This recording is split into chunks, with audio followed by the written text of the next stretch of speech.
Support comes from the Missouri Forest Products Association, saluting Earth Day on April 22nd with an ongoing commitment to help offset carbon emissions with sustainable harvesting of Missouri forests. Details at choosewood.com. From St. Louis Public Radio.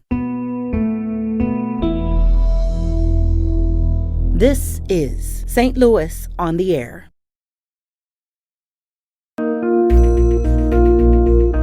The murder count no longer represents the number of people who are dying violently. A justifiable homicide is when a private citizen kills someone who is in the middle of committing a serious crime. And the FBI says a murder is any kind of death that arises from a fight, an argument, a quarrel, an assault, a commission of a crime. So they're supposed to be just two separate things, and they're not. Has the city indicated that it's going to change how it handles this stuff? No, the city has not responded at all. I'm Sarah Fenske. Last Thursday, the nonprofit news outlet ProPublica dropped a deep dive into the city's murder statistics. St. Louis had taken a victory lap in the national media for keeping its murder rate from rising, even as similar cities saw big increases.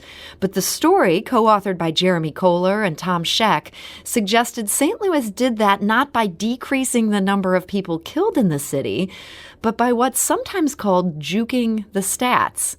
The story found that St. Louis counted more than 36 killings as justifiable homicides in 2020 and 2021. Had those been classified as murders, the city might have set its all-time murder record in 2020 and had its second highest annual total in 27 years in 2021.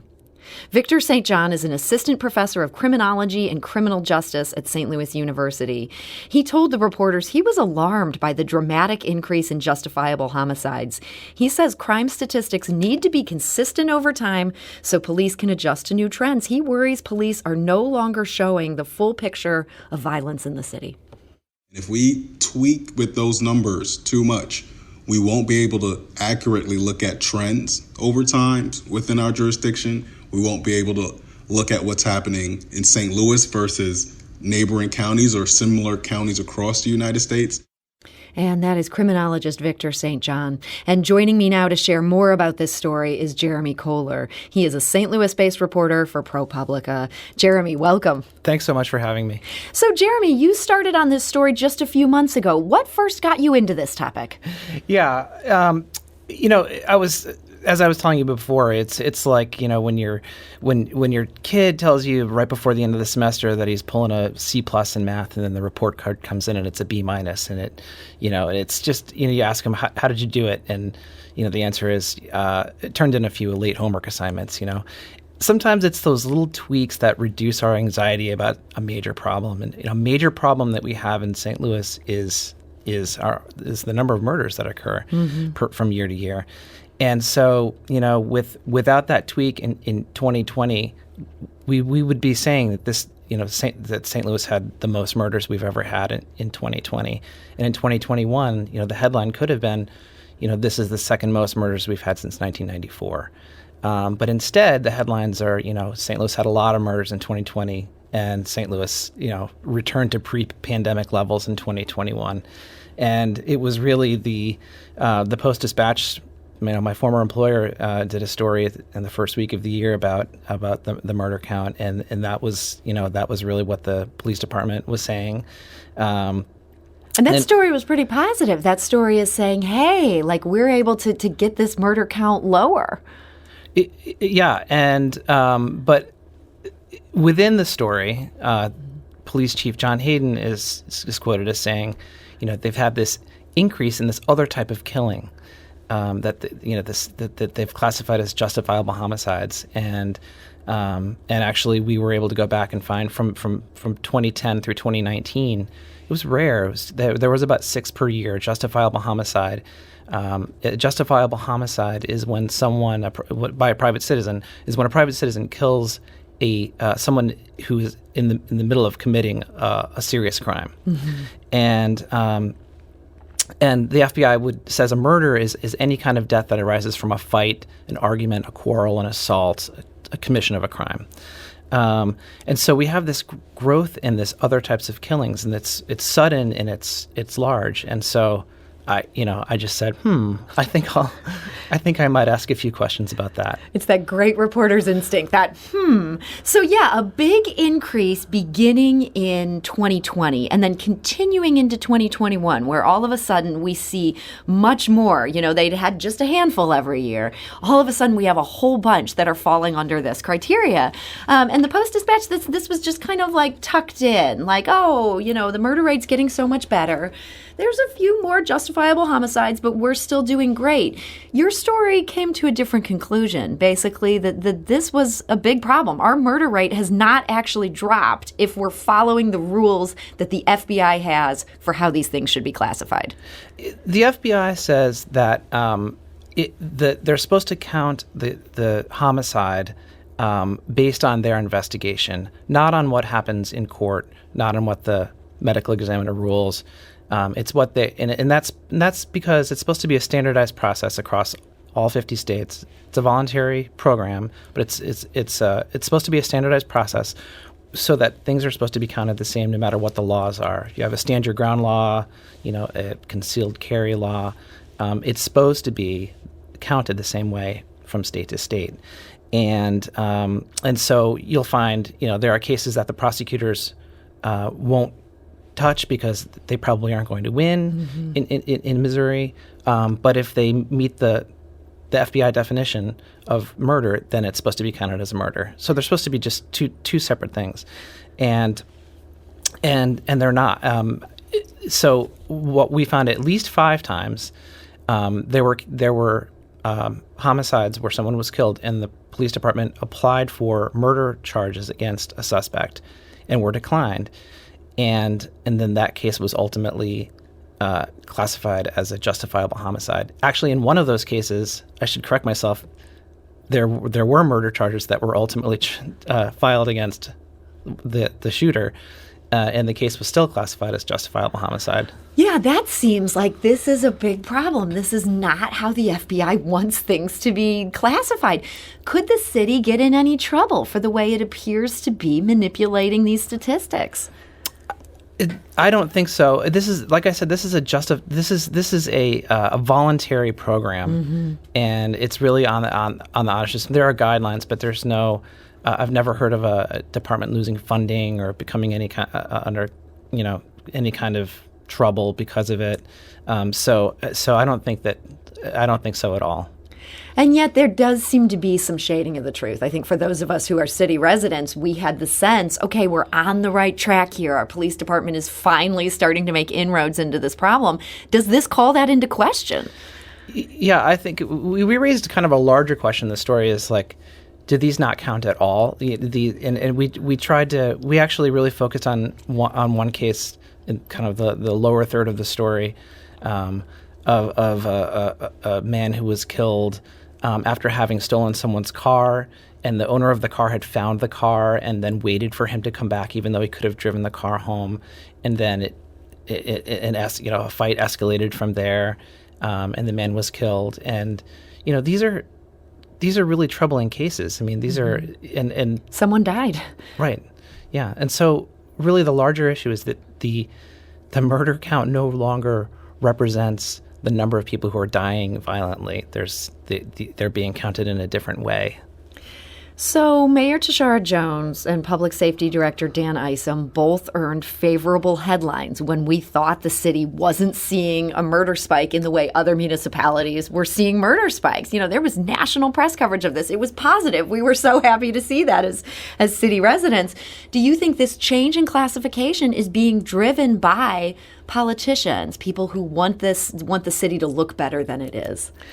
It's really hard to say. I can't say that I don't say that with this story.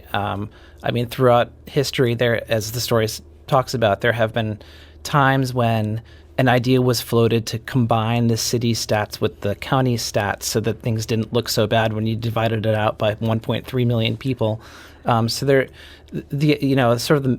the accounting solution has always been there. The accounting solution. I love that. Yeah. I mean, that's something St. Louis talks about a lot. Like, how can we get people to read these statistics in a different way versus maybe solutions that would actually deal with violent crime here? Right. But, on top of that, we found cases that just weren't counted at all. We talked about Precious Cunningham. A lot of people will remember this. This is a woman who was driving 2 toddlers and 2 teens and in March of 2020 and got caught between 2 cars in a rolling gun battle, and she crashed and died. And she wasn't shot, but this is, by the FBI definition, this is a murder. A crime was committed and she died as a result. It's a clear-cut murder that should be counted. It was never counted as a murder in St. Louis. Really, the media never really did any follow-up on it at all. Her name was never in the media at all until our story came out. And why wasn't that counted? We don't have an answer for that. There was a guy who was shot in November 2020 and then died in December 2021, and that murder is not reflected on any year's murder stats. So there. We found a number of those situations where they're also not being counted. So this seems like you've identified a problem here. It seems like families of murder victims might be concerned about this. People who just want accurate reporting, want us to match other FBI statistics. Has the city indicated that it's going to change how it handles this stuff? No, the city has not responded at all. We sent them a number of questions about, and a synopsis of what we were going to report. Did not receive any reaction or answers to any of the questions from them. So that seems a little unusual. No, not so much. Not so much in the city of St. Louis. Yeah. The police department just doesn't, they don't have that, maybe, a proactive media organization the way you see in some other cities. Yeah. The police department actually has a department policy that, the Sunshine Law does not necessarily close records. It says that public agencies can close records under certain circumstances. The city police department's policy is that if it can be closed, it will be closed. And so while the state's public policy is that, things are presumed to be open, in this, the city police department's policy is things are presumed to be closed unless they're specifically opened. And that's really not that uncommon. St. Louis County has a similar policy, but that's the environment that we have to work in when we look into these stories. Have you gotten any pushback since you published this story? Not at all. Not at all. Again, just kind of like silence. Yep. So that doesn't make me real hopeful that anything's going to change here with this. Is this a story is there a way you're going to stay on this story? I have a feeling we'll revisit it. I know that the homicide detectives right now are undergoing this paperwork task. For a justifiable homicide to be counted, it actually has to be counted twice. The killing itself is an incident, but the felony that it was stopping is also an incident, and so they're supposed to be reported separately. And because you have to document what crime was supposedly happening that necessitated the justifiable homicide, the city police had never done that.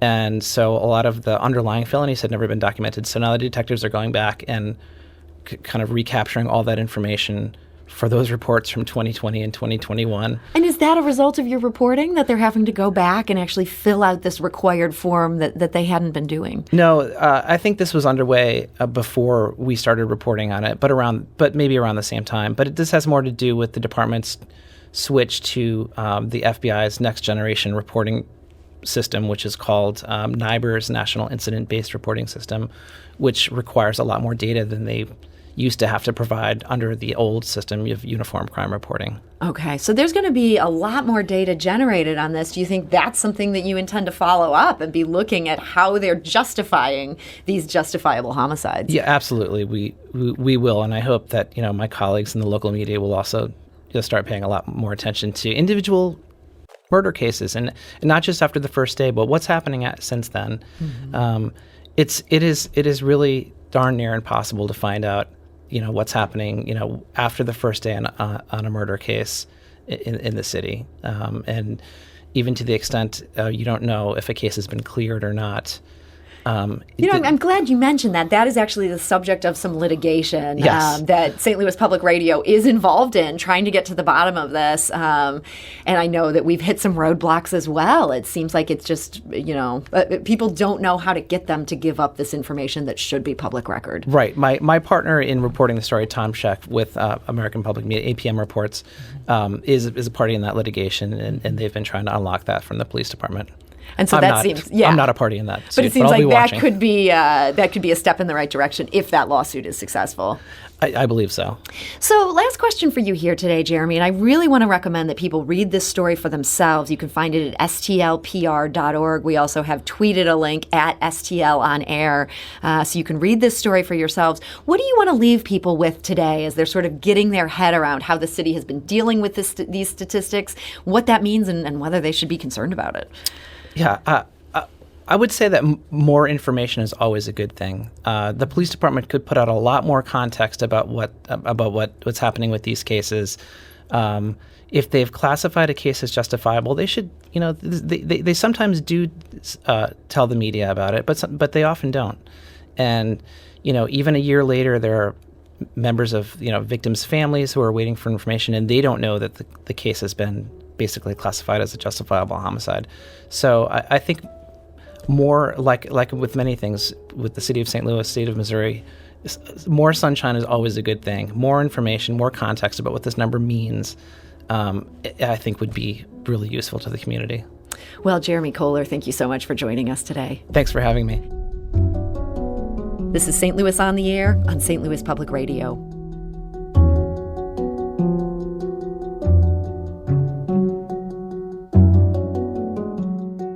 Today's episode was produced by Emily Woodbury with audio engineering and podcast design by Aaron Dorr. Our executive producer is Alex Hoyer. St. Louis on the Air is a production of St. Louis Public Radio. Understanding starts here. If you learned something new from today's episode, consider leaving us a review and rating on Apple Podcasts on the App Store. It's the easiest way to help people discover our show. We appreciate it. Thank you. St. Louis Public Radio is a member-supported service of the University of Missouri, St. Louis.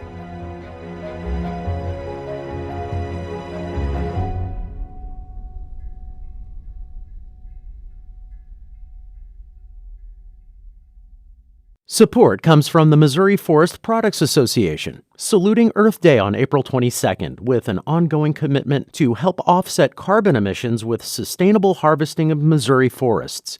Details at choosewood.com.